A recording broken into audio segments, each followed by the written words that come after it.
पिछले कुछ अरसे से लेकर ये देखा गया है कि नरेंद्र मोदी की हुकूमत की जो बांग्लादेश पॉलिसी है वो चाइल्डिश, बेवकूफ़ाना और नॉनसेंस किस्म की रही है। इसकी एक बड़ी वजह यह है कि ये टाइम टू टाइम इर्रेलेवेंट किस्म के मुद्दों को लेकर ओवर रिएक्ट करते हैं, यानी एक ऐसा मुद्दा जिनका इनसे कोई ताल्लुक़ नहीं होता, इंडिया के लोगों से, इंडिया से उस मुद्दे का कोई ताल्लुक़ नहीं होता, लेकिन ये उस पर अपना मुंह फाड़ रहे होते हैं और उस पर स्टेटमेंट देना ये मुनासिब समझते हैं। आज भी यही हुआ है। बांग्लादेश में एक वाक़या पेश आया और उस वाक़े को लेकर इंडिया ने कंडेम किया है बांग्लादेश को, और उन्होंने कहा कि ये सिस्टमैटिक तरीके से माइनॉरिटी बरादरी के ख़िलाफ़ हो रहा है वहाँ पर ये सारा कुछ। इकोनॉमिक टाइम्स रिपोर्ट कर रहा है, India slams Bangladesh for Hindu leaders killing, cause it systematic persecution. अब देखें, यहाँ पर मैं कई मरतबा इनको ये समझाने की कोशिश करता रहा हूँ कि अगर इस तरह के वाक़यात पे आपके नेबरिंग कंट्रीज़ आप पे बोलना शुरू हो जाएं तो आपके मुल्क के अंदर दिन में 50 ऐसे वाक़यात होते हैं माइनॉरिटी बरादरी के ख़िलाफ़। रोज़ाना कहीं ना कहीं पे कोई ना कोई दंगा फसाद हो रहा होता है और आपकी अपनी पार्टी के लोग कर रहे होते हैं। रूलिंग पार्टी जो इंडिया की है, उनके जो गुंडे हैं बीजेपी आरएसएस के, वो कर रहे होते हैं। अच्छा, बाकी तो छोड़ें, जानवर को भी ज़्यादा अहमियत दे दी गई है वहाँ पर इंसान से। ब्लूमबर्ग की रिपोर्ट छपी थी कुछ अर्सा पहले, cow vigilance in India killed at least 44 people, report finds about 280 people injured in more than 100 attacks over 3 years. A report by New York based group comes ahead of national polls. ये तो सूरत हाल है। एक जानवर की इज्जत इंसान से ज़्यादा है, माइनॉरिटी बरादरी के इंसान से ज़्यादा एक जानवर की इज्जत कर दी गई है वहाँ पर। अच्छा, माइनॉरिटी को छोड़ दीजिए, माइनॉरिटी को छोड़ दीजिए, मेजॉरिटी जो बरादरी है उनके साथ क्या हो रहा है? दलित कम्युनिटी जो हिंदू बरादरी के अंदर, उनके साथ क्या होता रहता है? रोज़ाना वाक़यात होते हैं। मूछें रखने पर भी बंदे ऑफ हो जाते हैं, लोगों को मारा जाता है दलितों को कि मूछें रखी तुमने, ऑफ कर देते हैं। कितने सारे वाक़यात रिपोर्ट हुए हैं। ये फॉर एग्जांपल मैं आपको दिखाता हूँ, the New Indian Express, scheduled caste youth killed for sporting moustache, Meghwal was murdered when he was returning home from the hospital on Tuesday.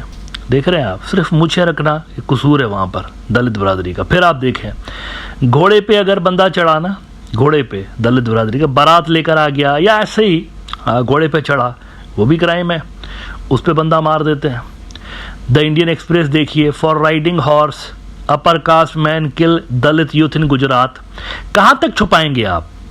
देखिए, इस तरह के वाक़यात पे अगर इर्द गिर्द के मुल्क आप पे कमेंट्स करना शुरू कर देना, आप मुंह छुपाने के काबिल नहीं रहेंगे। इंडिया के अंदर ये जो गिलाजत है ना कास्ट सिस्टम की या माइनॉरिटीज़ के अगेंस्ट, अगर दुनिया इस पे बोलना शुरू कर दे, यकीन करिए इंडिया की इमेज तितर बितर हो जाएगी। जो थोड़ी बहुत बची हुई है ना, मतलब अक्सर तो उनकी जो इमेज है उसको हिंदुत्व सरकार ने काफ़ी डैमेज किया है, लेकिन जो थोड़ा बहुत एक सॉफ्ट इमेज बचा हुआ है वो भी दबरदूस हो जाएगा। अगर फ़र्ज़ करें बांग्लादेश या पाकिस्तानी या बाकी इस पे बोलना शुरू कर दें कि यार दलितों पे क्या हो रहा है, हमें बड़ा कंसर्न है, मुसलमानों के अगेंस्ट क्या हो रहा है, हमें बड़ा कंसर्न है।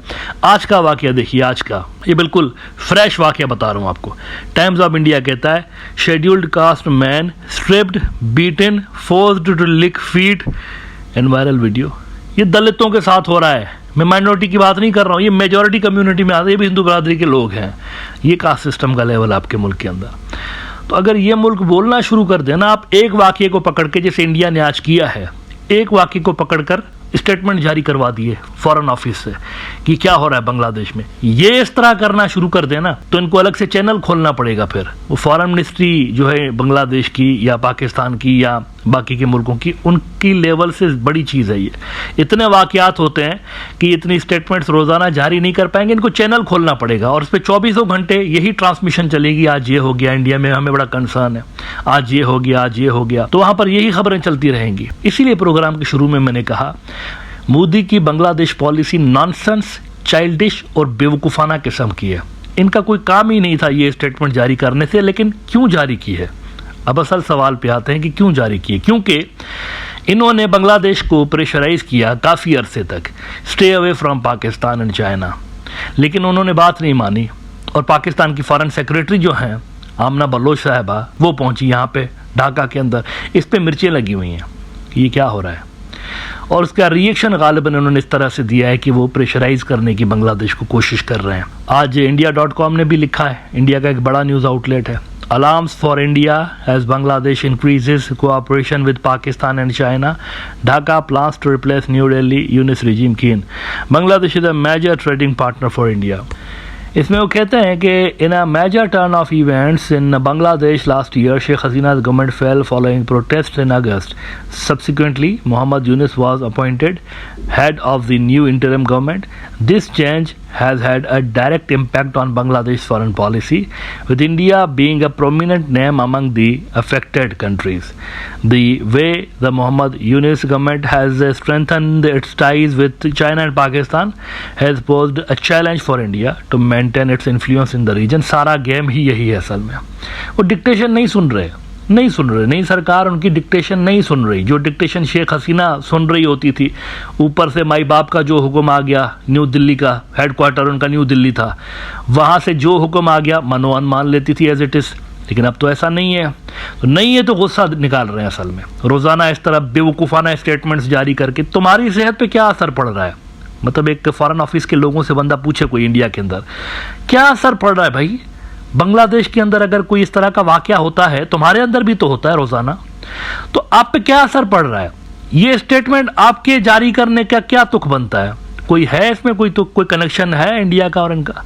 कोई कनेक्शन नहीं है, बस ये प्रेशराइज करना है सिर्फ, और कुछ भी नहीं है कि stay away from Pakistan, that's it. लेकिन सवाल यहां पर यह पैदा हो रहा है कि क्या इंडिया अपने मंसूबों में कामयाब होगा?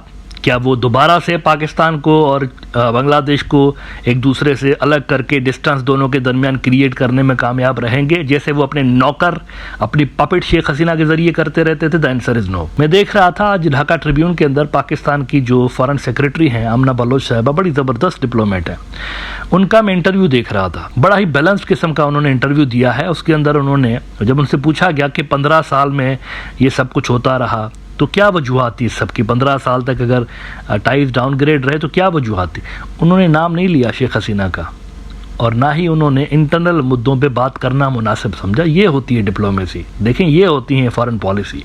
उन्होंने अंदरूनी सियासत पे बात ही नहीं की।